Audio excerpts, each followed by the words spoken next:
जिसका जमीन से गुजारा नहीं होता है, सड़क के किनारे करके छोटा मोटा कारोबार करता है, सबकी बेदखली हो रही है।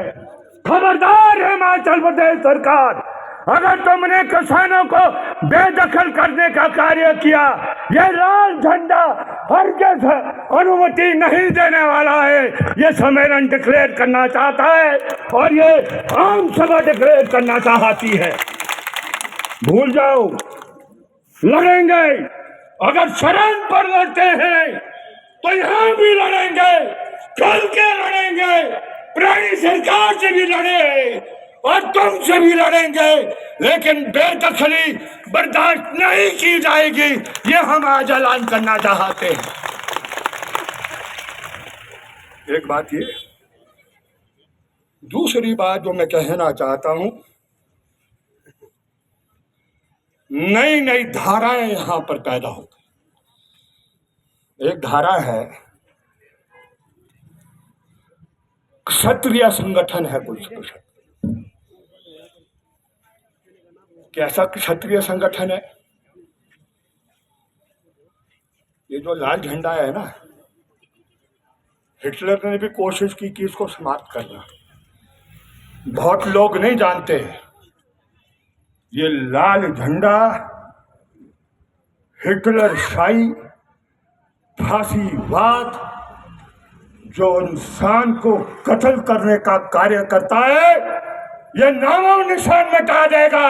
जो भी ऐसी धारा है जिसके जरिए हिंदू मुसलमान कर ऊपर नीचे कर आर पार कर और निचली जातियों का दमन करने का जो कार्य किया जाएगा, ये लाल झंडा कोई अनुमति नहीं देगा। ये लाल झंडा इंसानियत का झंडा है, ये लाल झंडा मजदूर किसान का झंडा है, ये लाल झंडा हिंदू मुसलमान की एकता को पैदा करने का झंडा है, आम आवाम की एकता को पैदा करने वाला झंडा है। ये ख्याल करे। दिल्ली का सिंहासन हिल रहा है, इसमें मत जाओ कि महाराष्ट्र के चुनाव में क्या हुआ। मेरी बात को नोट करो, दिल्ली का सिंहासन जाने वाला है, जाएगा, और इसलिए उस सिंहासन को बचाने के लिए वो बहुत बड़ी साजिश रच रहा है।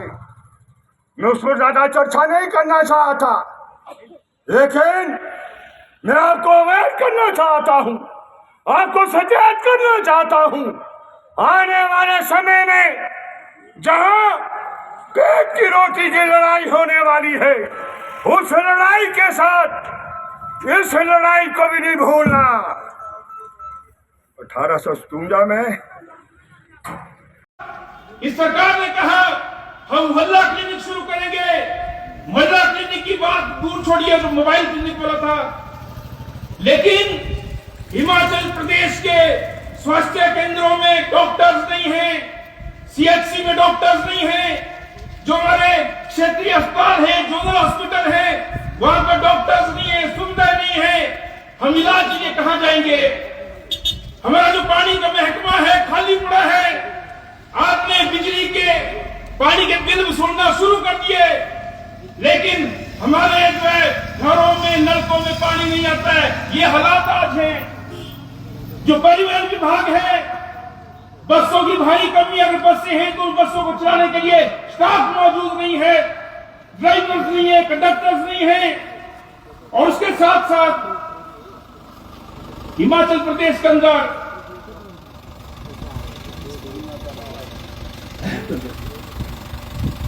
बिल्कुल सही बोल रहे भाई साहब, कुनका तर में पुल चला गया है। मंडी जिला में 2-3 बड़े इलाकों को जोड़ता है। 2 साल हो गए वो पुल जो है उसका काम अभी तक शुरू नहीं हुआ है। तो ये आज हालात हैं। बिजली बोर्ड में यही हालात हैं, कर्मचारियों का टोटा है। आपने वायदा किया कि हम हर साल 5 लाख नौकरियां देंगे हिमाचल प्रदेश के नौजवानों को। मोदी जी तो 2 करोड़ का वायदा लेकर के आए थे, लेकिन आज हालात ये हैं, हर विभाग में जो है पद खाली पड़े हैं, पदों को समाप्त किया जा रहा है। हमारे नौजवान दर की ठोकरें खा रहे हैं, उनको अपराधीकरण की तरफ धकेला जा रहा है, ड्रग्स की तरफ धकेला जा रहा है, सांप्रदायिक की तरफ धकेला जा रहा है। और जो जातिवादी और जो सांप्रदायिक संगठन है जिन्होंने पिछले दिनों नंगा नाच हिमाचल प्रदेश की सड़कों पर किया, वो भी जो है इस दिशा में काम कर रहे हैं। तो आज हमारा नौजवान दर की ठोकरें खाने पर मजबूर है, लेकिन सुखू सरकार को चिंता नहीं है, मोदी सरकार को चिंता नहीं है। हमारी बहनों को वायदा किया कि आपको 1500 रुपए की मासिक पेंशन मिलेगी, शुरू भी कर दी, हमने भी स्वागत किया, लेकिन उस पर भी अड़ंगा वो वापस भेज दिया। बोलते जनरल हाउस में देखा जाएगा, इसको वेरिफिकेशन होगी इसकी पंचायतों में। वहां पर पंचायत सेक्रेटरी बोलते हैं भाई हमारे बस का काम नहीं है, ये 3-3 ग्राम पंचायतों में एक पंचायत सचिव है, तो 2 साल ऐसे ही लग जाएंगे, ये पेंशन भी नहीं मिलने वाली है। तो जिन वायदों के साथ सरकार आती है उसको लागू नहीं किया जाता। कारण क्या है मैं ज्यादा बात नहीं कहूंगा, लेकिन कारण एक ही है, हिमाचल प्रदेश हो या हमारा पूरा देश हो, ये जो दबदबाबाद की नीतियां कि गरीब की सुविधा छीनो, गरीब की सेवाएं छीनो, उसके ऊपर टैक्स लगाओ, बड़े अमीर को पूंजीपति को उसको जो है कर्जे माफ कर दो, उसको टैक्स कंसेशन दे दो, उसको सब्सिडियां दे दो, ये जो खेल चल रहा है और ये जो हमारे सार्वजनिक दायरे को जो खत्म किया जा रहा है पूरे प्रदेश के अंदर, इससे आज ये सारे हालात पैदा हुए हैं। 2002 में एमओयू आया केंद्र सरकार के जवाब से, 2005 में वित्तीय जवाबदेही बजट प्रबंधन कानून बना हिमाचल प्रदेश के अंदर, 35,000 पद तो उसी वक्त खत्म कर दिए थे। 68 विधायकों ने एक साथ जो है हाथ खड़े करके विधानसभा में उस कानून को, उस बिल को पारित किया था। इसलिए और कोई चारा नहीं है। हमारा सम्मेलन इन सभी मुद्दों पर चर्चा करेगा, लेकिन हम जो लोग यहाँ पर आए हैं अपने अपने इलाकों में जनता के संघर्षों का नेतृत्व सब करते हैं और हिमाचल प्रदेश एक नया विकल्प चाहता है। और हिमाचल प्रदेश को जो विकल्प है वो मजदूर किसान दे सकता है। इसलिए जो समस्या है आज लोगों की, आज जमीन का अधिग्रहण हो रहा है। 2013 के कानून को मोदी जी ने खत्म कर दिया था, लेकिन किसान संगठनों के दबाव में जो है हमने सत्यादेश को पलटवाया, पूरे देश के अंदर आंदोलन हुआ, लेकिन उस भूमि अधिग्रहण कानून को हिमाचल प्रदेश में लागू नहीं किया जा रहा है। वो जो 4 गुना मुआवजा का जो सवाल है वो नीति लगा तक लागू नहीं हो रहा है। ये सारे मुद्दे हैं, सेवाओं का मुद्दा है, रोजगार का मुद्दा है, और हमारा हिमाचल तबाह हो रहा है चुट्टे के कारण। आने वाले समय में यह भी एक लड़ाई है। इसलिए जब हम अपने रोजाना के मुद्दे उठाते हैं मजदूरों के, किसानों के, वहां पर इन मुद्दों को लेकर के आने वाले समय में अलग अलग इलाकों के अंदर जनता को संगठित करते हुए, अपने संघर्षों को एकजुट करते हुए और एक व्यापक एकता बनाते हुए हम जो है इस लाल झंडे को उठा करके गर्माहट पूरे हिमाचल प्रदेश के अंदर पैदा करेंगे। ये पढ़ लेकर के हम सबको यहाँ से जाना है और एक मजबूत विकल्प जो है, इन नीतियों का जो विकल्प है वो संघर्षों के माध्यम से सड़कों पर हमको लाना है। और जब संघर्षों के माध्यम से सड़कों पर विकल्प आएगा, एक दिन ऐसा आएगा वो विकल्प हिमाचल प्रदेश का विकल्प बनेगा। यही बात कहते हुए मैं आप सबका धन्यवाद करता हूँ। जय प्रदेश संघर्ष इनकलाब जिंदाबाद। मैं आपसे ये बात साझा करना चाहता हूँ कि आज दिल्ली की सरकार हिमाचल प्रदेश की जनता का गला घोंटना चाहती है। यह दुर्भाग्य है। हमारा प्रदेश में रहने वाले पहाड़ियों ने इच्छा जाहिर दिल से मदद करेगी।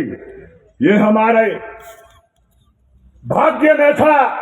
1970 में राज्य बन गया और जब राज्य बना तो आशाएं जगी प्रदेश की जनता के अंदर। और आज मैं चुनौती और दावे से कहता हूं,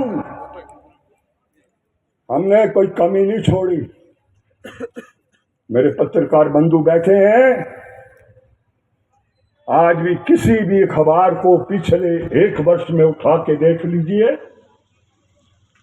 सरहद के अंदर जब शहादत होती है, अगर 5 से जैसे बढ़ रहा है और संगठित होकर लड़ाई को आगे ले जाना चाहता है, जिस तरीके से अंग्रेजों ने फूट पैदा कर हमारी एकता को विभाजन किया, इसी तरीके से ये हमारी एकता को ये कमजोर करना चाहते हैं।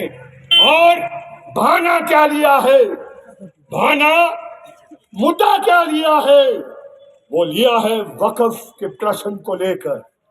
बहुत चर्चा मैं करूंगा नहीं, वक्फ मैं अपनी बात इसी से समाप्त करूंगा। वक्फ एक दान है।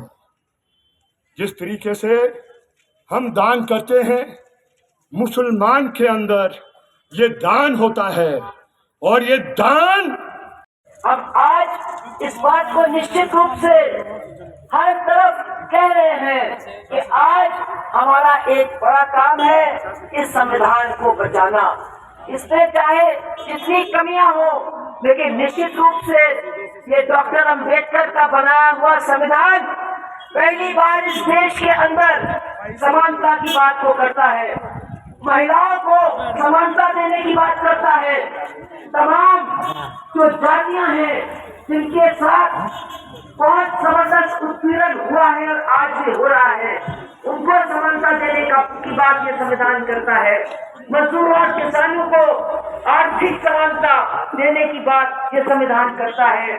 और इस देश के अंदर रहने वाले तमाम धर्मों के लोगों को, मानने वालों को समानता, बराबरी और बराबर का अधिकार देने की बात ये संविधान करता है। आज भाइयों और बहनों, निश्चित रूप से ये जो सरकार दिल्ली में बैठी हुई है कि ऐसा हो ही नहीं सकता है, ऐसा कौन करने देगा। मैं आपसे बताना चाहती हूँ कि पिछले 10 साल के अंदर जो कुछ इस सरकार ने दिल्ली में बैठ करके किया है, वो हमारे संविधान को कमजोर करने के लिए किया है, जनता को पीछे धकेलने के लिए किया है। आज आप जानते हैं कि एक तरफ हमारे संविधान की जो आत्मा है धर्मनिरपेक्षता, उस पर जबरदस्त हमला है। लेकिन सिर्फ धर्मनिरपेक्षता पर ही हमला नहीं है, महिलाओं के अधिकारों पर, पुरुषों के अधिकारों पर।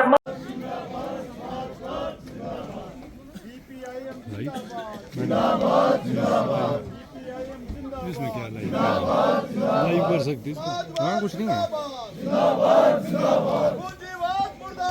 मुर्दाबाद का नाश हो, नाश हो, नाश हो। राज्यवाद मुर्दाबाद, मुर्दाबाद, मुर्दाबाद। मेहनत कशों की एकता जिंदाबाद, जिंदाबाद, जिंदाबाद। दुनिया भर के मेहनत कशों एक हो, एक हो, एक हो। दुनिया भर के मेहनत कशों एक हो, एक हो, एक हो। अमर शहीदों का पैगाम जारी रहेगा ये संग्राम, अमर शहीदों का पैगाम जारी रहेगा ये संग्राम।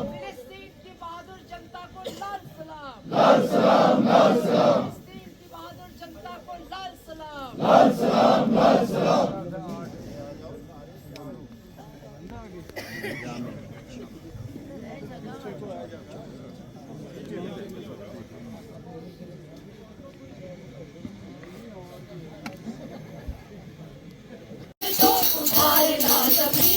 तू जिंदा है, तू जिंदा है, तू जिंदगी की जीत पर यकीन कर। अगर कहीं स्वर्ग को उतारना जमीन पर, तू जिंदा है, तू जिंदा है, तू जिंदगी की जीत पर यकीन कर। अगर कहीं स्वर्ग को उतारना जमीन पर, तू जिंदा है, तू जिंदा है, तू जिंदा है।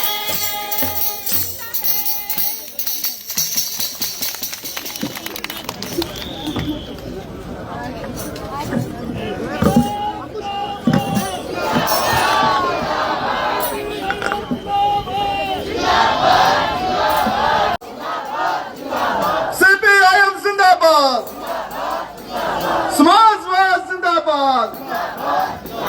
पूंजीवाद का नाश हो, पूंजीवाद मुर्दाबाद।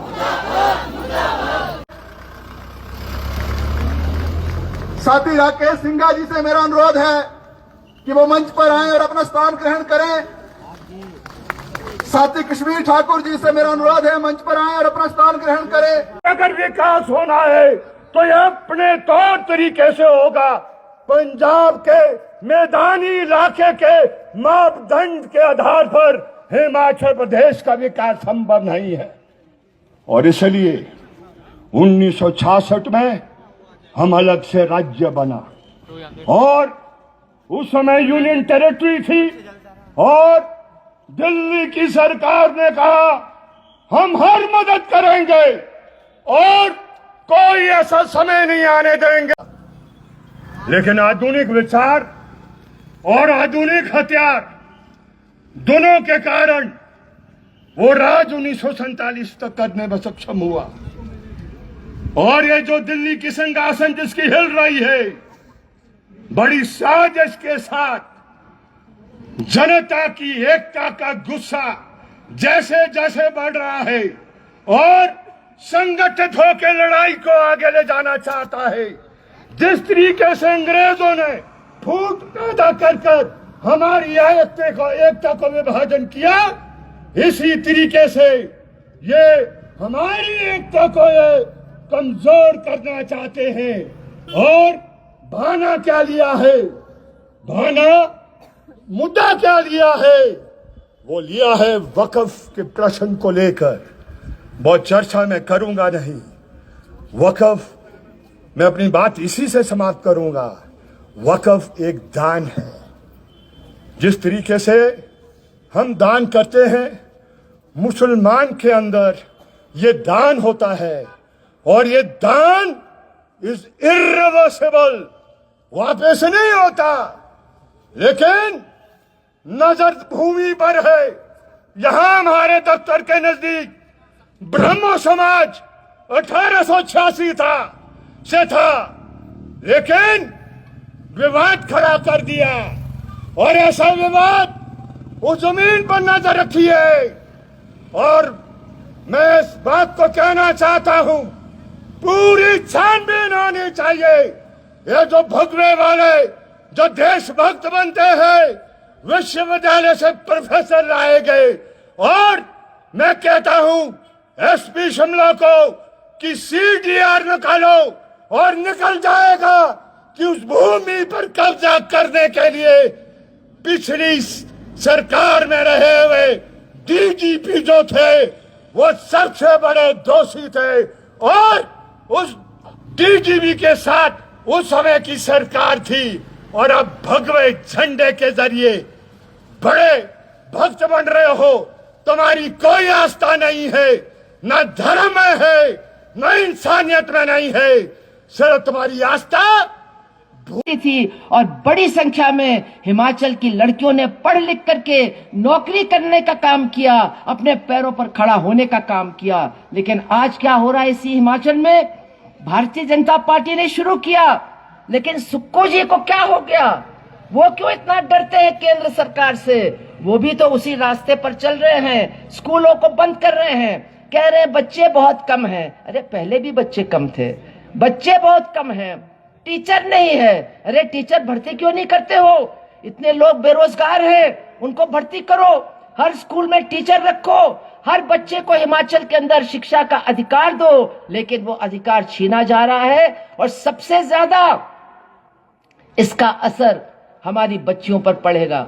जब नजदीक का स्कूल बंद हो जाएगा, जब बगल का स्कूल बंद हो जाएगा, तो इन पहाड़ों की लड़कियां दूर दूर कैसे स्कूल जाएंगी, कैसे स्कूल पहुंचेंगी? और इसके साथ साथ अब हिमाचल में तो डर भी पैदा हो गया है। मुझे याद है एक जमाना था, हम लोग जो महिला समिति में काम करते हैं, हम लोग आंकड़े निकालते थे, सबसे ज्यादा महिलाओं के खिलाफ अत्याचार कहां होता है और सबसे कम हिमाचल में होता था।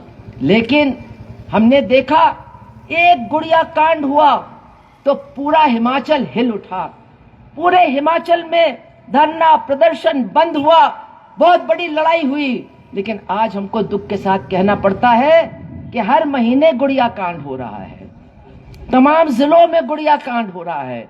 तो जब हमारी लड़कियां सुरक्षित नहीं है, जब हमारी महिलाएं सुरक्षित नहीं है, तो ये दूर दूर के स्कूलों में कैसे जाएंगी, पढ़ाई लिखाई कैसे करेंगी? एक तरफ तो तुम सरकारी स्कूल बंद कर रहे हो और साथ साथ शिक्षा इतनी महंगी हो रही है। मौजूद हमारी पार्टी के राष्ट्रीय नेतृत्व के पॉलिट ब्यूरो के मेंबर्स, कॉमरेड सुभाषिनी अली जी, कॉमरेड कपिल सेन जी, कॉमरेड विजय राघवन जी, हमारी पार्टी के केंद्रीय कमेटी के सदस्य और राज्य सचिव डॉक्टर ओंकार शाह जी, कॉमरेड राकेश सिंघा जी, केंद्रीय कमेटी सदस्य विक्रम जी, हमारी पार्टी का तमाम राज्य का नेतृत्व जो मंच पर मौजूद है और उस तरफ मौजूद है, इस सभा में उपस्थित बहनों, भाइयों, दोस्तों और प्यारे साथियों, हम आज मंडी से यहाँ पहुंचे हैं। लगभग मंडी के कोने से 200 किलोमीटर से ज्यादा का सफर तय करके हम शिमला राजधानी यहाँ पहुंचे हैं। जिन सड़कों से हम आए, आज गाड़ियां हिचकोले खा रही थी और हड्डियां गाड़ियों के अंदर कीर्तन कर रही थी। और कौन है? ये हालत राजधानी की ओर आने वाली प्रमुख सड़कों की है। आप सहज अनुमान लगा सकते हैं कि हिमाचल प्रदेश के दूर दराज के इलाकों में हमारी सड़कों की हालत क्या होगी।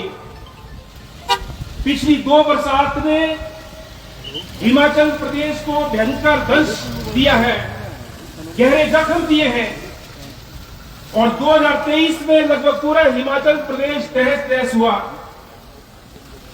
हिमाचल प्रदेश जो भारतीय गणराज्य का एक छोटा सा बच्चा के समान है, और जब हमारे राज्य का गठन हुआ था, बिना केंद्र की सहायता से खड़े नहीं हो सकते थे। हमारे राज्य को स्पेशल स्टेटस था जिसके तहत हमारे को सहायता मिलती थी। हमारे प्रदेश में शिक्षण संस्थानों का, स्वास्थ्य सेवाओं का विकास हुआ और उसके साथ साथ हमारे प्रदेश को वनों से बड़ी आय होती थी। एक एक करके हिमाचल प्रदेश से सुविधाएं छीनी गई। हमारी सारी वन संपदा के ऊपर केंद्र सरकार का कब्जा हो गया। 1980 के फॉरेस्ट कंजर्वेशन एक्ट आने से हमारे प्रदेश का स्पेशल राज्य का दर्जा हमारे से छीन लिया गया और उसके साथ साथ जो पुराने असेट्स और